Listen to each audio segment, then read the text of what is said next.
بسم اللہ الرحمن الرحیم۔ آج جو پڑھا گیا ہے اکثر ایسا ہوتا ہے کہ لوگ فارغ اوقات میں بیٹھتے ہیں اور کچھ باتیں زبان سے نکل جاتی ہیں، تو بیٹھکوں میں جو نامناسب اور ناجائز باتیں نکلتی ہیں اللہ رب العزت نے اس کو ناپسندیدہ قرار دیا۔ اسی بات فرمایا ہاں ایسی بیٹھکیں ہوں جس کے اندر دین کی بات ہو، اللہ اور اس کے رسول کی بات ہو، آخرت کے فائدے کے لیے بات ہو، تو اس پر ثواب بھی ملے گا اور وہ بیٹھک کے ذریعے سے آپ کو فائدہ بھی ہوگا۔ اس کے بعد یہ فرمایا ایسا ہوتا ہے کہ اکثر مشرکین اپنے آپس میں بیٹھکوں میں شرک کی باتیں کرتے ہیں۔ اللہ رب العزت کے نزدیک شرک بہت ناپسند ہے، اور خصوصیت کے ساتھ اللہ رب العزت سارے گناہوں کو معاف فرمائے گا لیکن شرک کو معاف نہیں کرے گا۔ اور ایسے ہی بیٹھکوں میں ایک مرتبہ ایسا ہوا کہ مسلمان اور یہودیوں کے درمیان میں تذکرہ چھڑا کہ کون افضل ہے اور کس کا نبی افضل ہے۔ یہودی کہنے لگے کہ ہمارے نبی پہلے آئے، ہماری آسمانی کتاب پہلے اتری، اور لہٰذا ہمیں پہلے عبادت کا اور اعمال کا حکم دیا گیا، ہم افضل ہیں۔ مسلمان کہنے لگے کہ بھئی ہماری آخری نبی ہیں، ہمارے نبی پر ہی نبوت کو ختم کیا گیا اور قرآن کریم سب پر افضل قرار دی گئی۔ اس طرح کی باتیں مسلمان نے کہا تو اللہ رب العزت فرما رہے ہیں یہ دعووں سے آدمی اللہ کے نزدیک قریب نہیں ہو سکتا، بلکہ جب تک آدمی کا عمل اور عقیدہ دونوں چیزوں کے اندر اگر آدمی مضبوط نہ ہو جائے تو اس وقت تک آدمی قریب اللہ رب العزت کے نہیں ہو سکتا، اور اگر ان دونوں چیزوں میں بھی ہو جائے تو پھر قریب ہو سکتا ہے۔ عمل بھی ہونا ہے اور عقیدہ یعنی ایمان کے اندر مضبوطی بھی ہونا ہے۔ اور عمل کے اعتبار سے آگے دو تین چیزیں جیسی پچھلی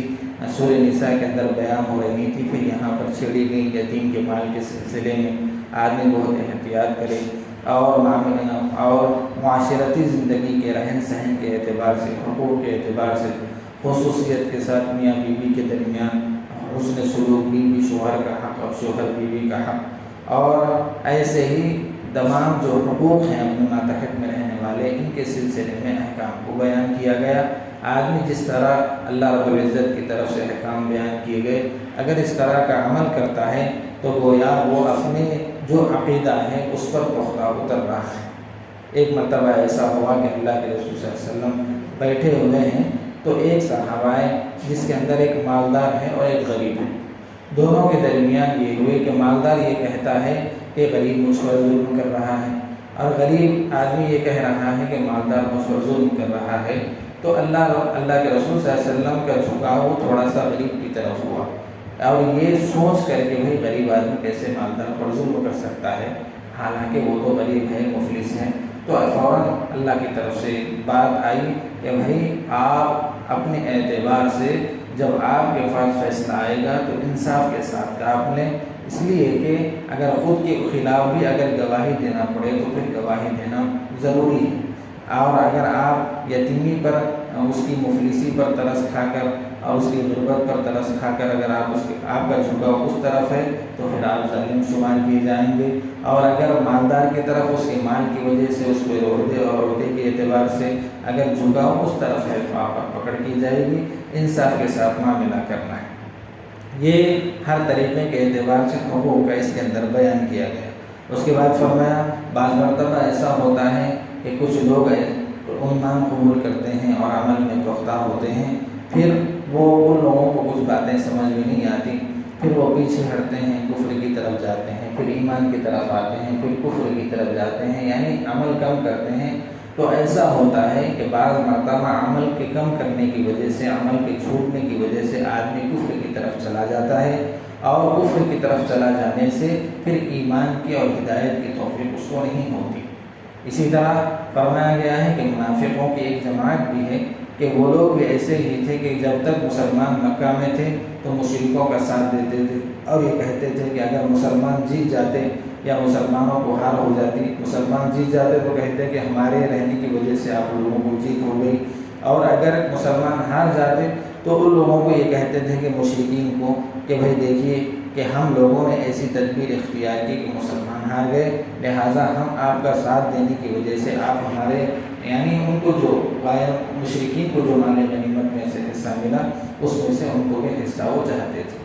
اسی طرح جب مدینہ آئے تو یہودیوں کے ساتھ ساز باز کر لی، تو اللہ رب العزت فرما رہے ہیں یہ عمل میں اور عقیدے میں پختہ نہیں ہیں، اس لیے کہ انہوں نے اپنے آپ کو مسلمان شمار کر کے لیکن اندرونی اعتبار سے انہوں نے کفر اختیار کیا ہے، لہٰذا ان کو دردناک عذاب دیا جائے گا۔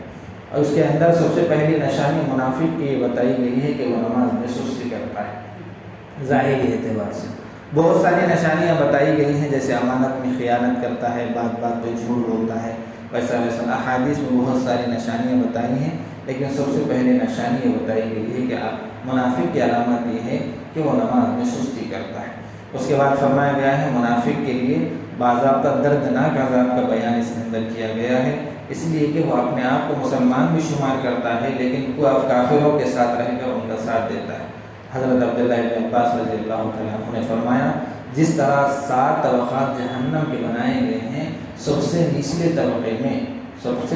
طبقے میں منافقوں کو رکھا جائے گا۔ عبداللہ ابن عباس فرماتے ہیں رضی اللہ تعالیٰ عنہ کہ وہ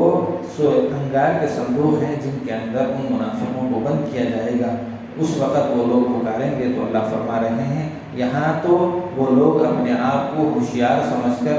اس خدا کو دھوکہ دے رہے ہیں جو دلوں کے راز کو جاننے والا ہے، وہاں پر جب ان کو سزا دی جائے گی تو ان کا کوئی حامی اور مددگار اور کوئی دوسرا